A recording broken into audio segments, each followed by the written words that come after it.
Well, that was a movie. Hello and welcome back to Simon's Rants. I'm Simon, and today I'm giving my first thoughts on Wendell and Wild, the new Netflix film written and directed by Henry Selick, the director of films like Coraline, James and the Giant Peach, and most notably, The Nightmare Before Christmas. All great movies. He also did a live-action film called Monkey Bone, but long story short, he hasn't made a film since 2009 when he made Coraline, and part of that is this style of animation hasn't really been that popular in a while.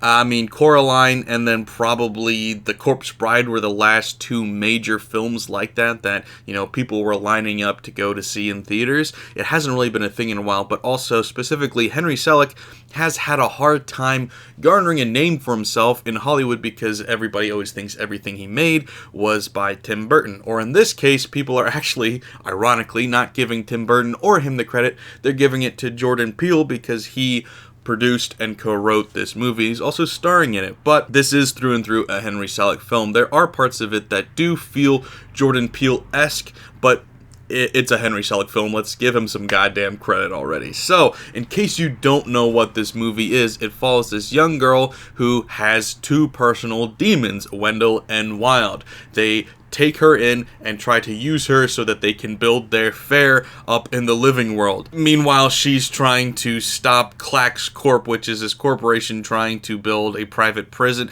There's a lot of convoluted ideas here. There's a lot of different plots that we get into. The main thing that you need to worry about is that there's a girl and some demons, and they get up to some mischief and some hijinks. That's really all you need to know. So like I said, it's on Netflix, so if you have an account already, it's free. You can just go watch it, and I fully recommend it. Backing up to Henry Selick's movies in general, Nightmare Before Christmas is obviously a classic. Love that movie. It's a great movie.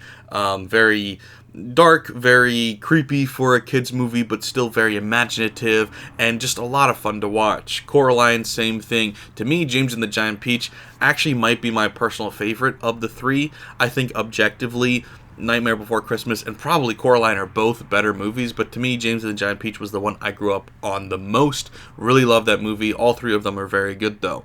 This movie, to me, has a lot of that same imaginative style to it that I love. It's got very good design. By the way, if we're talking about design, we have to point out that this movie is partially made as a direct jab at Tim Burton, which I love. If you're not aware, a few years ago, Tim Burton was kind of asked, why do you never put black people in your movies? And he responded by saying, they don't fit my style. They don't really fit into like my color scheme or my designs that I do, which is just quite the thing to say. And it's also ironic because that style is a style that he didn't himself necessarily design. Sure, he's got a Tim Burton style, but when you think of like Nightmare Before Christmas, like I said, that movie was made by Henry Selick. Coraline, James and the Giant Peach, they're all in that weird, creepy style. So Henry Selick, the originator of that style, said, all right, well, screw you. You said you can't do it. Well, I'm going to do it. So he made a movie predominantly about black characters, like I said, produced and co-written by Jordan Peele, and I love that. It is such a FU to Tim Burton that he really deserved for saying something so stupid. The designs are great. I love the designs. There's a lot of greens, a lot of purples, blues, a lot of different like neon colors and, contrast between darks and lights, all the stuff that we're used to seeing in his movies. Obviously, the color scheme is a little bit more purple-ish than normal. If you've seen the trailer, you know that, because in like Nightmare Before Christmas, for instance, it's a very black and white. There's a lot of black and white, and so in order to have it pop and have these black characters work with that style more, there had to be more neons, there had to be more purples, and I think it looks beautiful. I think it's amazing. I mean, he already was doing stuff like that with Coraline, but it's definitely turned up another notch, and it looks great. I love it. I will also say the humor caught me off guard. This movie is hilarious. Obviously, it's got Key and Peele in it, and they're leaning into that Key and Peele. They're playing two funny characters. It's not Jordan Peele of Get Out. It is Jordan Peele of Key and Peele. And it's hilarious. They have some really hilarious lines in this. Not just them. The movie in general is a pretty funny movie, and I enjoyed that a lot. It definitely surprised me because I wasn't expecting that. I will say the animation looks cheaper than I'm used to seeing from a Henry Selick film. I wonder if it's just because it had that lower budget. Like I said, it's a Netflix movie. This kind of stuff isn't as in demand as it once was, so maybe there was just some cheaper quality products they were working with. But regardless of the product quality. The actual quality of the stop motion is fantastic. You know, I grew up wanting to make stop motion. That was one of the first things that I became obsessed with as a kid when I came to filmmaking, was these like Lego-mation videos and the stop motion animation, and I just love watching the technique behind it because, I mean, Henry Selick, it might be the best to ever do it. Like, I mean, like, when you talk about great stop motion, of course, there's other things you can think of, like Wallace and Gromit, Chicken Run. Those stuff is great, but I think most people, when you say stop motion, the first thing they'll think of, unfortunately, is Tim Burton. But when they say that, they mean Nightmare Before Christmas, which, I mean, Henry Selick did that. So I think that the quality of the stop motion is so good. I was just marveling at it. Sure, there was some CGI animation thrown in there too to make some things a little more seamless, and that's noticeable, but the actual stop motion itself is so good. Getting into the detractors of this movie this is one, clearly not as good as his other movies. Nightmare Before Christmas, Coraline, James and the Giant Peach are all either classics or bordering on it. This one, to me, is not. I don't think this will become a classic. I don't think that this is timeless enough to be. All of those other three movies are timeless. They just feel like they could have been from any era. This is, even though a lot of the music is old, and I think a lot of that is Jordan Peele's influence. I feel like a lot of this movie, you can feel his influence in the way the story's told. It just doesn't feel the same. It doesn't feel classic, and I think that's a detractor for it. I will also say the plot makes no sense whatsoever. There's a million things that are picked up and dropped without ever being mentioned again. The plot goes a million different directions, and things are eventually tied together. The loose ends are tied together, but barely. And I will get more in depth in what I mean by that in spoilers in a few minutes here, but I will say, don't watch this movie for the plot, because the plot is pointless. The plot is just a vehicle for these characters to move and for this animation to be put on display. And it is a lot of fun for that. But I will say that is probably, to me at least, the main detractor of why this isn't and can't be considered in the same category as Nightmare Before Christmas and Coraline and James and the Giant Peach. And I know James and the Giant Peach has a very bizarre story. All three of them do, but they're succinct stories. They make sense and they're interesting. This may be interesting. I was intrigued the whole time. I enjoyed watching the movie the whole time, but the plot is not well written at all. It's just not. And maybe that has to do with this is the first film Henry Selick has completely written the story.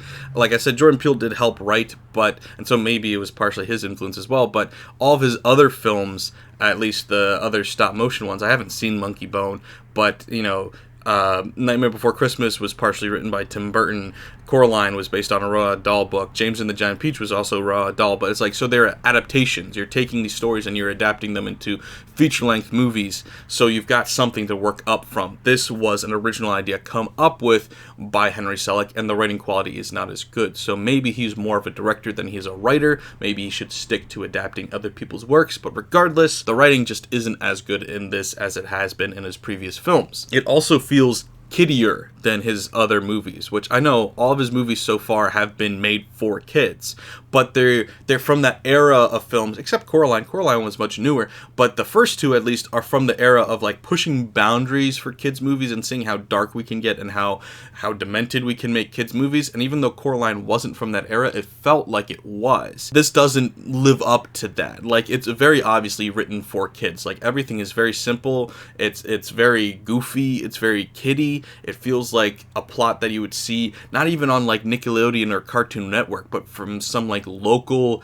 smaller cartoon brand. You know, for me growing up in Philly, we had like CW Kids or whatever. It felt like something like that, where the plot just is silly and goofy and dumbed down for kid audiences. And I know, like I said, it is for kids, so you have to give it some leeway with that, but so are his other movies, and their plots and they're with dialogue and characters that are adult enough that even now as an adult I can watch it and enjoy and not feel like I'm missing out on anything. This movie has a bit of an allegory in there, and maybe that was the Jordan Peele influence, and all of the characters' motivations are very simple and very silly and don't, like I said, don't really feel fleshed out at all. So that's kind of disappointing. Overall, I would say that this movie is good for what it is. I think at the end of the day, I'm going to give it like a 6 or a 6.5. It's definitely enjoyable. It's not classic material like some of his other work, but it's still good because it's quality animation, it's quality directing, and it's got plenty of really funny moments and a very interesting idea. Even if the idea isn't fully fleshed out as well as it could have been,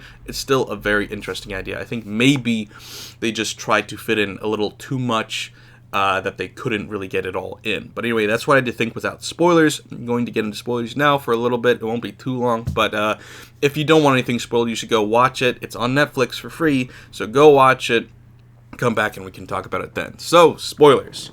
Yeah, so one of the subplots is, or I guess it's one of the main plots, frankly, is Wendell and Wild, the Key and Peele demons, are coming to the land of the living to build their fair, because their dad is like the head demon of the underworld, which isn't Satan or whatever. I forget what his name is. It was some sort of joke. Like, they do, like, there's this demon teddy bear or whatever that's called Beelzebub. And so, like, that's what a lot of the names are. Is like they're kind of play on words. Like, they're similar to demonic names and terms we know, but they're slightly different.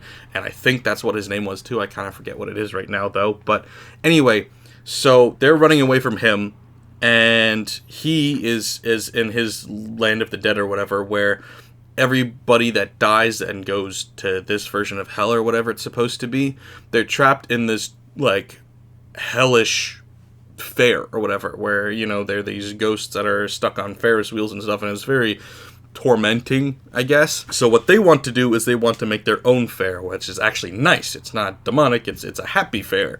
And so they go to the land of the living to try to make their fair in the land of the living, which is like the basic plot from their side of it.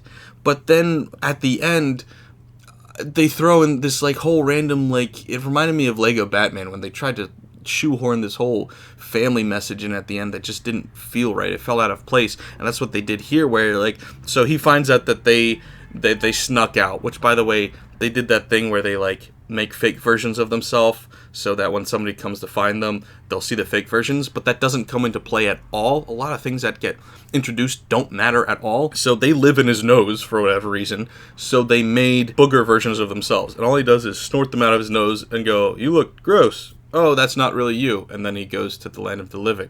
So it's like, it didn't matter at all that they did that. And then he gets there and he's like, I had a lot of other kids too, and they all ran away, and that's sad. And then the guy that's from the school is like, "Oh, I have all of your kids because I captured all of them." And then he's like, "Yay, happy, all right, you build my fair now. We're happy now." And it just didn't make any sense at all. It didn't go anywhere.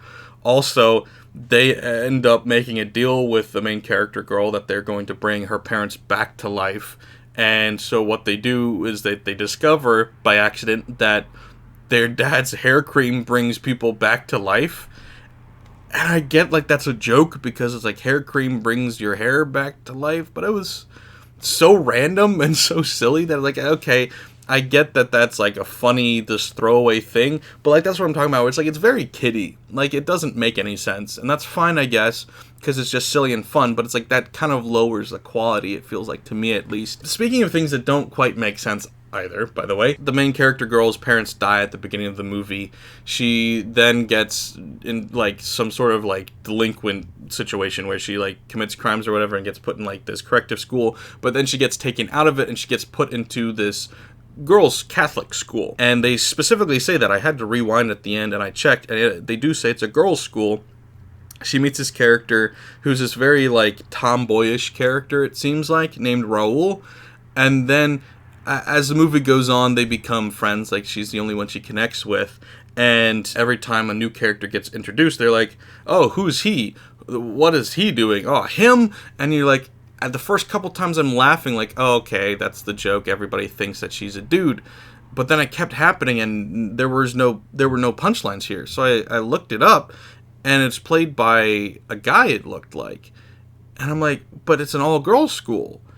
Is this like a reference to them transitioning, or what is going on? I'm genuinely confused by that. I don't get it, because I thought it was a girl, but then it's a girls' school, but then they're all acting like it's a dude, it's played by a dude. I'm confused. I don't get that. That just didn't make sense to me. They don't explain it, they don't go in depth on it. No talking about it whatsoever. So that's confusing to me. Also, main character girl has a ability to see the future. She goes to the school and she saves a girl's life because Raul accidentally knocks a stone from the top of the tower that would have crushed one of the girl's heads, but she pushes her out of the way because she sees it happening before it happens. Being able to see the future never plays a major role in the film again. At the end of the movie, she has a vision about what will happen to the town if the Claxtons can do what they want to it. That doesn't affect anything at all. It doesn't. And then her parents, who get brought back from the dead temporarily, she then shows them her vision for what the town will look like now that it's been saved. Those are the only times that I can think of that telling the future comes into play at all. It is completely pointless, and it's like, why are we throwing all of these things in here just trying to make a plot when it's like the whole dad arc with the demons, the being able to tell the future. There's just too many things going on. It's like it should have just been about the girl and the demons. That's all that mattered. I don't understand it. I don't get it. So the plot really is pointless because there's a million things that get introduced and don't come back at all. But I guess just don't watch it for the plot then, because like I said, the animation's a lot of fun. It's a really funny movie. They end up bringing back a lot of people from the dead that are from like the board that were going to vote in favor of the Claxtons. That's a whole nother subplot. So they're skeletons now because they've been dead for a while, and those skeletons are hilarious. Like, you've got the one guy who's like a general or whatever, and he goes to salute and his arm goes flying off. It's a very, very Henry Selick humor stuff, like something you would have seen in Coraline or something, and his arm goes flying off, and then they say, all in favor, raise your right hand. So he reaches down and grabs his right hand off the ground and raises it. It's a lot of that kind of humor that's just really, really good. And then there's also the Key and Peele humor that's sprinkled in there. Granted, a very PG rated version of Key and Peele humor, where after they think the main character girl dies, which once again doesn't really matter, none of the plot points really matter, but so one of the things they do is she's got these like really long, tall punk boots, and one of them, who's a shorter one, aka Jordan Peele, steals the boots and starts wearing them. And so she eventually catches them and confronts them and is like, why? Why did you do it? And he goes, I don't know, they were just my size. It's like, I wasn't talking about the boots, I was talking about raising them from the dead. And I was like, that was a great joke too. So there's a lot of just funny moments in there that, you know, kept me entertained. The animation, the style, the mood, the basic plot, the main plot of dealing with the demons and trying to raise your parents from the dead, that was all interesting, and I enjoyed all of that. But it's the tertiary stuff that was bad or just didn't make sense. Like, there's this whole other thing about, like, she gets, like, possessed by demons, but then they're her memories that she needs to confront with her memories, and so there's, like, a memory monster, a monster made from her memories, and this is what I was talking about with, like, the allegory. And so she kind of beats up the monster memory, but then hugs the monster memory, and then she gets given her powers, which she already had but didn't know how to control, I guess. And it's just like, the plot makes no sense. It just doesn't matter at all. Like, nothing about it made sense at all. So all I can say is just go into this movie, turn off that part of your brain, and then just enjoy the visuals and the jokes and the music and just be happy that Henry Selick made another movie. It's not his best, nowhere close to it, but it's still fun in its own ways. It's just, I don't know that I'll ever watch it again either. It's one of those where it's like, okay, that was fun for one time, moving on. So yeah, like I said, 6, maybe 6.5. Outside chance of making my top 10 movies of the year list, but it's definitely not, you know, it's not the Henry Selick that we've seen before. But like I said, it's been 13 years since he made a movie. I'm just glad he's making movies again. Maybe he'll make another one because of this, and we can actually get him back on a roll again. So that's what I had to think. Let me know what you guys thought, though. And, of course, don't forget to like, share, and if you're new here, subscribe. Thanks, guys. Bye.